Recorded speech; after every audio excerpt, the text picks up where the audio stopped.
प्यारे बच्चों, आज हम नदी शब्द के शब्द रूप पढ़ेंगे। नदी जो शब्द है वह शब्द स्त्रीलिंग शब्द तो है ही, इसके साथ साथ ये ईकारांत शब्द है। ईकारांत कैसे हुआ? जो नदी है उसमें अंत में ई स्वर निकल रहा है, जिसके अंत में ई निकले उस शब्द को ईकारांत शब्द कहते हैं। ठीक है, अब हम इसकी विभक्तियां पढ़ लेते हैं। प्रथमा विभक्ति नदी, नद्यौ, नद्यः। द्वितीया नदीं, नद्यौ, नदीः। तृतीया नद्या, नदीभ्यां, नदीभिः। चतुर्थी नद्यै, नदीभ्यां, नदीभ्यः। पंचमी नद्या, नदीभ्यां, नदीभ्यः। षष्ठी नद्या, नद्योः, नदीनां।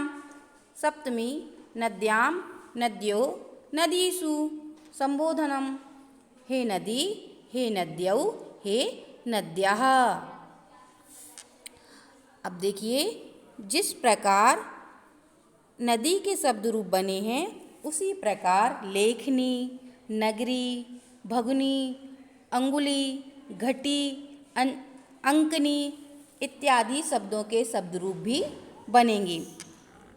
मतलब ये हुआ, सारे ईकारांत स्त्रीलिंग शब्द नदी की तरह ही बनेंगे। अब हम पढ़ते हैं फल शब्द रूप।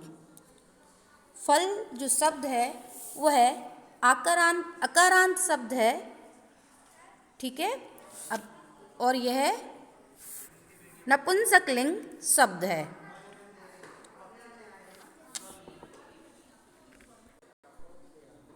अब हम पढ़ते हैं फल शब्द रूप। ठीक है, प्रथमा फलम, फले, फलानि। द्वितीया फलम, फले, फलानि।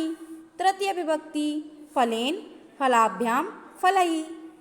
चतुर्थी फलाय, फलाभ्यां, फलेभ्यः। पंचमी फलात्, फलाभ्यां, फलेभ्यः। षष्ठी फलस्य, फलयोः, फलानां। सप्तमी फले, फलयोः, फलेषु। संबोधनम् हे फल, हे फले, हे फलानि।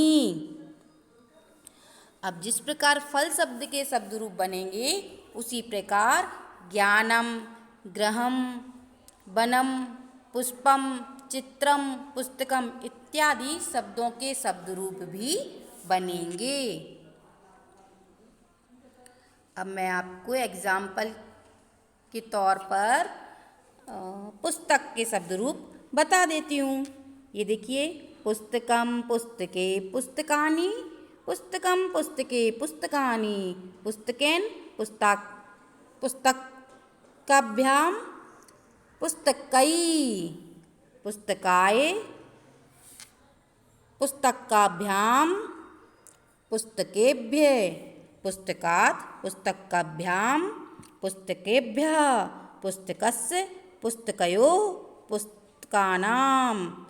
पुस्तके, पुस्तकयोः, पुस्तकेषु।